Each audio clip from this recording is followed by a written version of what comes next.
Trilateral meeting ఇప్పుడు కాబోతుందన్నమాట. Within 10 days trilateral meeting. ఎవరెవరికి? జెలెన్స్కీకి, పుతిన్ గారికి, ఇంకా ఫ్యూచర్ నోబుల్ గ్రహీత ట్రంప్ గారికి. ఒక్క విషయం అయితే గుర్తుపెట్టుకోండి. వితిన్ 10 డేస్ ఆర్ 15 డేస్ ప్రపంచంలో ఒక పెద్ద చేంజ్ రాబోతుంది. ఏదర్ ఇండియా, రష్యా, చైనా ఈ మూడన్నా ఒక బ్లాక్ ఫామ్ చేస్తాయి. లేకంటే ఈ ఫ్యూచర్లో ఎవరి ద్వారా ఇండియాని మనం కోల్పోయామంటే ట్రంప్. ఇదే ఒక పేరే మొత్తం టెక్స్ట్ బుక్స్లో మోగుతుంది అట్లే. అమెరికా యొక్క టెక్స్ట్ బుక్స్లో హూ లాస్ట్ ఇండియా అంటే అలాంటి బంధాలు ఉండేవి మనం.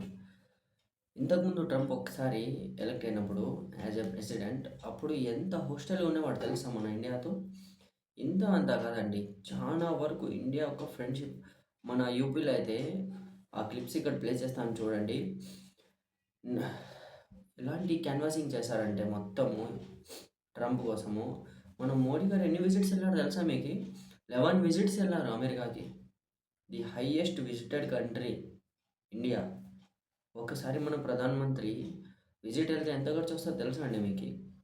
సుమారుగా కొన్ని కోట్లు వస్తుందండి, కొన్ని కోట్లు. అలాంటి ఖర్చు పెట్టుకొని ఎన్నిసార్లు 11 టైమ్స్, ఒక్కసారి ఒక కోటి అన్నా కూడా 11 టైమ్స్ వెళ్ళినప్పుడు 11 కోట్లు వస్తుంది కదా అండి ఖర్చు.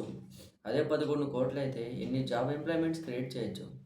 ఇలాంటి హోస్టల్గా ఉండే అమెరికా మనకి ఎందుకు ఇంత విచిత్రంగా మారిపోయింది? నాకైతే చాలా ఇది భావోద్వేగానికి లొంగదీస్తుంది. Hope best. అందరూ ఇలాగైతే ఉంటారు కదా, నెక్స్ట్ ప్రెసిడెంట్స్ అయితే మారుతారు. ఏ ఒక్క సిచ్యువేషన్ అయితే ఇలానే ఉండదు కదా స్టేబుల్. ప్రతి ఒక్క కష్టానికి తర్వాత మళ్ళీ సుఖం అనేది వస్తుంది కదా. గుఢంగా నమ్ముతాను ఇది.